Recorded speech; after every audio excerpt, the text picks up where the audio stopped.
Hello guys, नमस्ते। आशा करता हूं कि आप लोग फिट और हेल्दी होंगे। आज हम लोग स्टैटिक राउटिंग के बारे में बात करेंगे। वैसे तो आप लोगों को मेरी प्रीवियस वीडियो से स्टैटिक राउटिंग के टॉपिक्स की ग्लिम्स मिल गई होगी कि हम स्टैटिक राउटिंग में क्या क्या कवर करेंगे, बट फिर भी मैं आपको एक बार फिर से बता देना चाहता हूं कि स्टैटिक राउटिंग में हम पहले थ्योरी को कवर करेंगे, फिर उसके बाद हम लैब टेस्ट भी करेंगे। टाइम पे मैं आपसे क्वेश्चन भी करूंगा। लैब टेस्ट के स्टार्टिंग फेज में हम पहले कनेक्टेड इंटरफेस या एग्जिट इंटरफेस यूज करेंगे, फिर हम नेक्स्ट हॉप आईपी एड्रेस को भी यूज करेंगे। एडमिनिस्ट्रेटिव डिस्टेंस को भी चेंज करके चेक करेंगे कि इससे राउटिंग में क्या इफेक्ट आता है। लास्ट लैब टेस्ट में हम static route with tagging use करेंगे। ये भी चेक करेंगे कि डिफॉल्ट राउट को कब इंस्टॉल करना चाहिए और डिफॉल्ट राउट क्यों इंस्टॉल करते हैं हम। ओके, तो स्टार्ट करते हैं। क्या आपको पता है कि स्टैटिक राउट हम कब यूज करते हैं? स्टैटिक राउट हम कॉमनली तब यूज करते हैं जब ट्रैफिक को आने और जाने का सिर्फ एक ही रास्ता हो। जनरली हम ऐसे नेटवर्क डिजाइन को स्टब नेटवर्क कहते हैं। चलो एक सिंपल डिजाइन को यूज करते हुए समझाता हूं। राउटर 1 के पास सिर्फ एक ही पाथ है राउटर 2 तक पहुंचने का, और इस केस में नेटवर्क 172.16.3.0 एक स्टब नेटवर्क कहलाता है और राउटर 1 एक स्टब राउटर है। ऐसे डिजाइन स्ट्रक्चर में डायनेमिक राउटिंग प्रोटोकॉल यूज करना वेस्ट ऑफ मनी है और वेस्ट ऑफ टाइम भी है।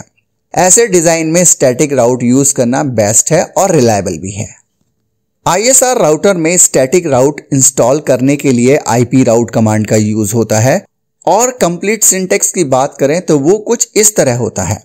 IP राउट, उसके बाद हम डेस्टिनेशन नेटवर्क यूज करते हैं। डेस्टिनेशन नेटवर्क के बाद हम नेटवर्क का मास्क भी यूज करते हैं। उसके बाद हम डिसाइड करते हैं कि हमको एग्जिट इंटरफेस यूज करना है या फिर next hop IP address use करना है। उसके बाद हमारे पास ऑप्शनल पैरामीटर रहते हैं, जैसे डिस्टेंस, क्या हमको एडमिनिस्ट्रेटिव डिस्टेंस चेंज करना है या फिर उस स्टैटिक राउट को हमें परमानेंटली इंस्टॉल करना है अपनी राउटिंग टेबल में, या फिर ट्रैकिंग यूज करनी है या फिर टैगिंग यूज करनी है। तो इन सब के बारे में हम धीरे धीरे समझेंगे। फिलहाल हम बेसिक सिंटैक्स की बात करते हैं, जिसमें हम IP route, destination network, destination mask और नेक्स्ट हॉप आईपी एड्रेस या फिर एग्जिट इंटरफेस। इन सिंटैक्स के बारे में थोड़ा थोड़ा समझ लेते हैं। पहला है प्रीफिक्स या डेस्टिनेशन नेटवर्क। ये वो नेटवर्क है जिसको आपको रीच करना है अपने लोकल राउटर से या लोकल सबनेट से। डेस्टिनेशन मास्क वो मास्क है जिसमें आप डेस्टिनेशन नेटवर्क की आइडेंटिटी या उसके सबनेट की इंफॉर्मेशन प्रेजेंट करना चाहते हैं। नेक्स्ट हॉप आईपी एड्रेस या एग्जिट इंटरफेस, यहां पर हम कोई भी एलिमेंट यूज कर सकते हैं या फिर दोनों एलिमेंट भी यूज कर सकते हैं। जब हम नेक्स्ट हॉप आईपी एड्रेस की बात करते हैं तो इसका मतलब है कि लोकल राउटर के अपलिंक राउटर का आईपी एड्रेस, या जब हम एग्जिट इंटरफेस की बात करते हैं तो इसका मतलब है कि आपके लोकल राउटर का एग्जिट इंटरफेस। जब हम ऑप्शनल पैरामीटर की बात करते हैं, जहां पर हमारे पास परमानेंट पैरामीटर है या फिर ट्रैकिंग पैरामीटर है या फिर टैगिंग पैरामीटर है, क्या आपको पता है स्टैटिक राउट की एडी और मैट्रिक क्या होती हैं? आप मुझे कमेंट बॉक्स में बता भी सकते हैं। आशा करता हूं कि स्टैटिक राउटिंग के बारे में आपको थोड़ा बहुत समझ में आया होगा। इसी को थोड़ा सा और आगे पढ़ते हैं। स्टैटिक राउटिंग के 3 प्रिंसिपल होते हैं। अगर आपको ये प्रिंसिपल पता है तो you are good in static routing protocol. अगर आपको ये नहीं पता है तो आपको स्टैटिक राउटिंग को डीपली पढ़ना पड़ेगा। मैं आपको इन 3 स्टैटिक राउटिंग के प्रिंसिपल्स के बारे में बताऊंगा। Principle number 1, every routers makes it's decision alone based on the information it has its own routing table.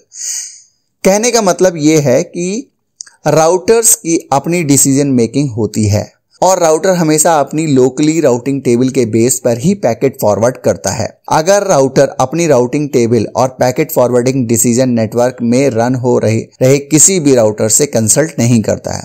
कहने का मतलब यह है कि एक राउटर अपनी राउटिंग टेबल और पैकेट फॉरवर्डिंग डिसीजन नेटवर्क में रन हो रहे दूसरे राउटर से कभी भी कंसल्ट नहीं करता है। तो ये हमेशा ध्यान रखना कि जो भी राउटिंग टेबल आपने किसी भी राउटर पे इंस्टॉल करी है वो उस राउटर की लोकली इंस्टॉल्ड राउटिंग टेबल होगी, और ये राउटर किसी भी दूसरे राउटर से कंसल्ट नहीं करेगा कि उसको ये पैकेट किस डायरेक्शन में फॉरवर्ड करना है। Principle number 2, The fact that one router has certain information its routing table doesn't mean that the other router have the same information. Yes, आपने सही सुना।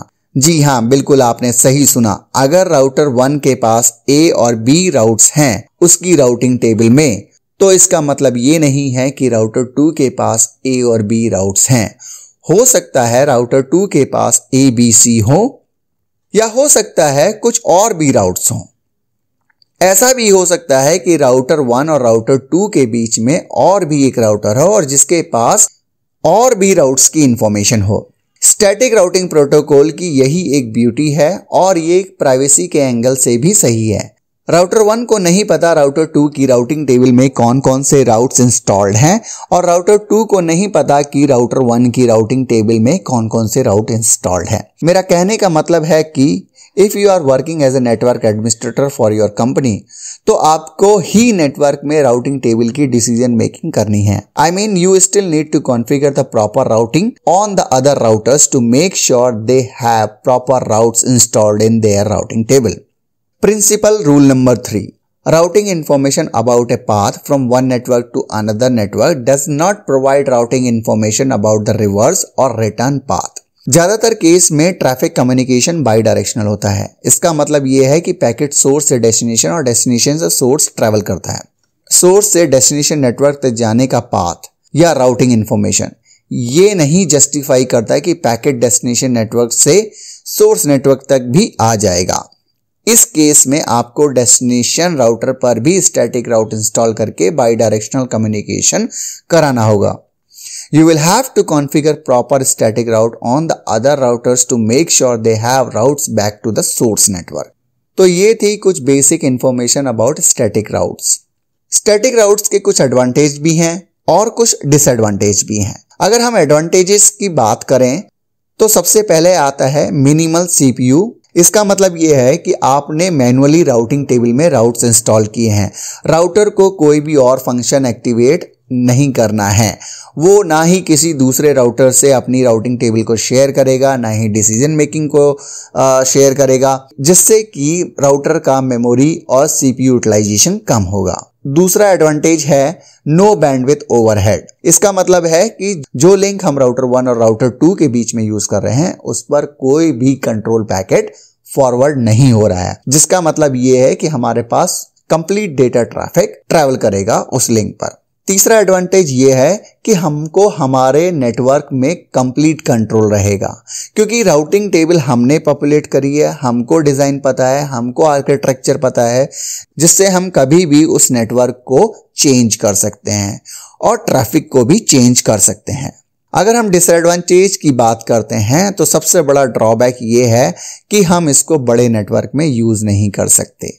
दूसरा सबसे बड़ा ड्रॉबैक ये है कि जब हम फेलोवर की बात करते हैं, एक नेटवर्क अगर डाउन हो जाता है तो दूसरे नेटवर्क पे कैसे ट्रांसफर करें, ऐसे केस में आप स्टैटिक राउटिंग को यूज नहीं कर सकते। तीसरा सबसे बड़ा ड्रॉबैक, इन फ्यूचर आपका अगर इंफ्रास्ट्रक्चर चेंज होता है या नेटवर्क डिजाइन में कोई भी चेंजेस करने होते हैं तो उस केस में आपको स्टैटिक राउटिंग की राउटिंग टेबल स्क्रैच से करनी पड़ेगी। होप आपको ये समझ में आ गया होगा कि स्टैटिक राउटिंग को कब और कहां यूज करना है और स्टैटिक राउटिंग्स के क्या क्या प्रिंसिपल होते हैं।